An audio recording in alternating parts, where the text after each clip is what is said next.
In December of 2012, I received a certified letter, and it was a termination notice saying that I perhaps used marijuana on the premises of a Section 8 housing.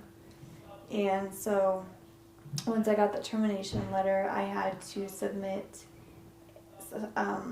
paperwork within 10 days saying that I contest to their termination. What is your injury? I broke C1, C4, C5, and exploded C6. And I'm considered a tetraplegic because I have use of my arms, but not use of my hands. But I quadriplegic, if you will, because tetra doesn't really make sense. Cannabis makes your life easier? Yes, it does. Awesome. Why do you use cannabis? It helps with my pain. It helps slow my mind. It helps me be a better mom. It helps me focus on the things that it needs to be. And my spasticity is gone. And when that's gone, I have more energy to put towards what my son, to keep up with him. I have more energy to keep up with him. I had gotten my red card by a doctor after being recommended cannabis for my medicine, and it works way better than the pain medicine that I'm prescribed by my doctor. So after I got my red card, I felt that, I was legal. It was legal in the state, and it did come out of pocket. It wasn't paid by my insurance company like my other narcotics are.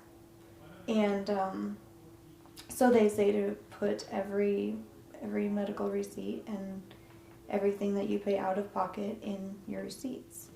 So I turned them in, and I wasn't thinking at all when I did so. You turned in your receipts for your cannabis medication along with your other receipts for... Yeah, I turned in my cannabis receipts along with all of my medication receipts. I see. And that's when they had reason to believe that I was using marijuana on the premises, so that's why I received a termination notice. So they were going to kind of kick you out of your home? Yes. So I got a hold of the executive director there at the Housing Authority, and he told me that they would just proceed as I was doing before, and that they were still working on this with the new memorandum just released by the Department of Justice, with saying that it was a case-by-case situation with the Housing Authority regarding medical marijuana, since it was still federally illegal and a Scheduled I drug. Well, I called the executive director right away, and I talked with him. His name is Michael Reese, and I talked with him, and he said, to just keep proceeding as I was, and they would figure this out. And they weren't sure where they were going to go with this yet.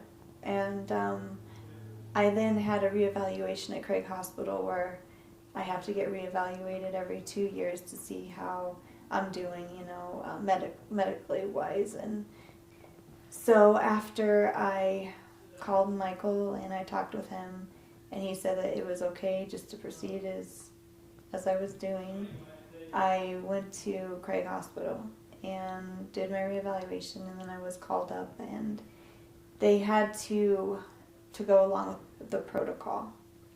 So the protocol was still to have a hearing, and I still had to go through everything. And now I had two things to worry about. I had to worry about every appointment I had to make a reevaluation, plus where I was going to go or what I was going to do. And that's when Boulder Weekly contacted me, and Elizabeth Miller was so kind to drive up to Denver, where I was staying at Craig Hospital, and do an interview.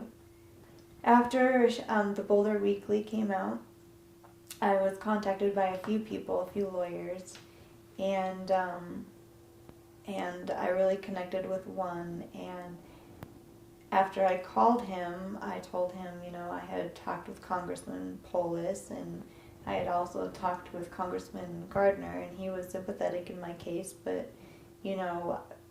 still he couldn't do anything about it because it was under federal law and then the housing's discretion. So after I talked with Jeff Gard, I knew that he was going to be the one, and he was going to take on my case pro bono, and he was one of the sweetest men I've ever met. He's a good friend to have and a lawyer to look up to. And so when Jeff Gard, he wrote me and said that everything was settled, and he gave me the letter from the housing authority's lawyer saying that it was settled, and then he offered a press release. And I have that press release too, if I can give you a copy of it. Excellent. And it was the first case won ever in the country of an MMJ patient. Now this sets a precedent for all other disabled cannabis patients, doesn't it? Yes, it does. So your housing situation is secure? Yes, it's secure, and I'm able to live here and stay here and raise my son.